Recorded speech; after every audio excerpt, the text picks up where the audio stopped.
और बढ़ती महंगाई को रोकने के लिए विधानसभा मार्च है। जितने भी उपेक्षित वर्ग हैं आज कल्याणकारी योजनाओं से जोड़ने के लिए राज्य सरकार केंद्र सरकार के बहुत तरह की योजना चल रहे हैं, उसमें कितना किनके हिस्से पड़ेंगे ये कैसे पता लगेगा। तो सबसे बड़ी बात पिछड़ों की क्या होगी, अति पिछड़ों की क्या संख्या है, इन सभी को लेकर जाति जनगणना कराना बहुत जरूरी है। हमारे नेता आदरणीय पप्पू यादव जी भी इसके पक्षधर रहे हैं। और सबसे बड़ी बात कि 1872 में अंग्रेजों ने जातीय जनगणना कराई थी, 1931 तक लगातार चला और 31 के बाद 90 साल से आज जातीय जनगणना नहीं हुई। केंद्र सरकार सिर्फ और सिर्फ किसी धर्म समुदाय को टारगेट करके, जाति को टारगेट करके विवाद पैदा करना चाहती है और विवाद पैदा करके सिर्फ वोट बटोरना चाहती है। बढ़ती महंगाई इस कदर बढ़ चुकी है कि गरीब का तो जो हाल है जो है ही है, अमीर आदमी मध्य वर्गीय वो भी अब आवाज उठाने लगे हैं और पूरे देश में एक ये जन आंदोलन हो चुका है। और सबसे बड़ी बात कि बढ़ते महंगाई जब बढ़ती है तो केंद्र सरकार आदरणीय प्रधानमंत्री जी के पास 10 तरह के तर्क है, रोकने का कोई भी तर्क नहीं है। 79वां बार सर रुकने वाले कहाँ है, पूरा देख लीजिए हुजूम है चारों ओर, रुकने वाले नहीं है।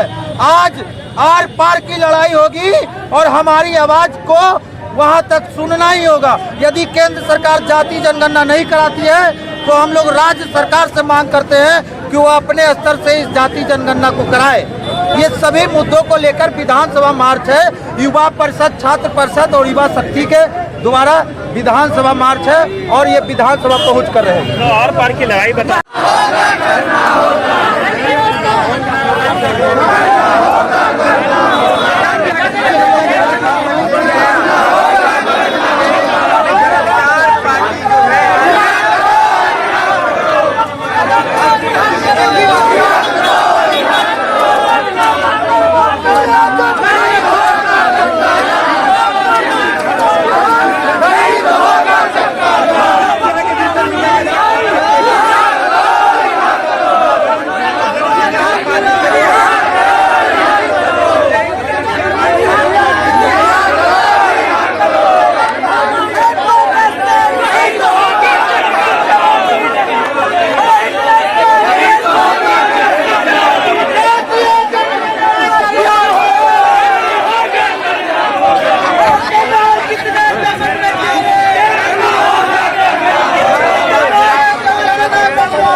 जातीय जनगणना कराने और बढ़ती महंगाई को लेकर ये युवा परिषद, छात्र परिषद और युवा शक्ति के द्वारा विधानसभा मार्च था।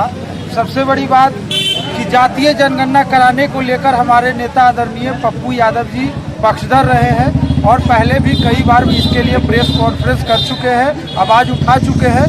जातीय जनगणना कराना इसीलिए ज़रूरी है क्योंकि उपेक्षित वर्ग जो है वो कितनी संख्या है उनकी और कितनी भागीदारी है और केंद्र सरकार और राज्य सरकार के कितनी योजनाएं चल रही है, उसमें क्या क्या उनकी हिस्सेदारी होनी चाहिए, ये सबको उनको सही आर्थिक और सामाजिक मुख्य धारा से जोड़ने के लिए जाति जनगणना बहुत ही जरूरी है।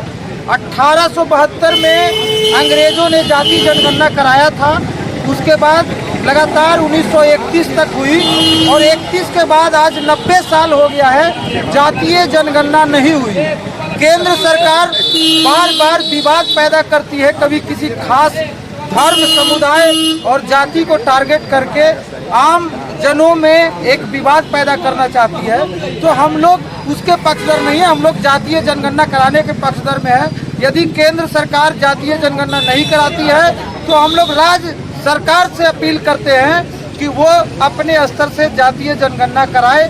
साथ में बढ़ती महंगाई, आज महंगाई इस कदर बढ़ चुकी है कि गरीब आदमी क्या, मध्य वर्गीय और कई पैसे वाले जो कि लगातार उनकी सैलरी अच्छी थी, आज सभी लोग मिलकर आवाज उठा रहे हैं महंगाई को लेकर। यानी महंगाई जब बढ़ती है तो आदरणीय प्रधानमंत्री मोदी जी के पास 10 तरह के तर्क हैं बढ़ने के, घटने के कोई, घटाने के कोई भी उनके पास उपाय नहीं है। केंद्रीय बैंकों ने साफ साफ कह दिया है कि 1947 के बाद देश में जुलाई सितंबर तक आर्थिक तकनीकी मंदी आ सकती है। आज़ादी के बाद पहली बार। इन सभी को सुधार के लिए हम केंद्र सरकार से अपील करते हैं कि वो जातीय जनगणना कराए और बढ़ती महंगाई को रोके, अन्यथा जन अधिकार पार्टी बड़े पैमाने पर आंदोलन करेगी।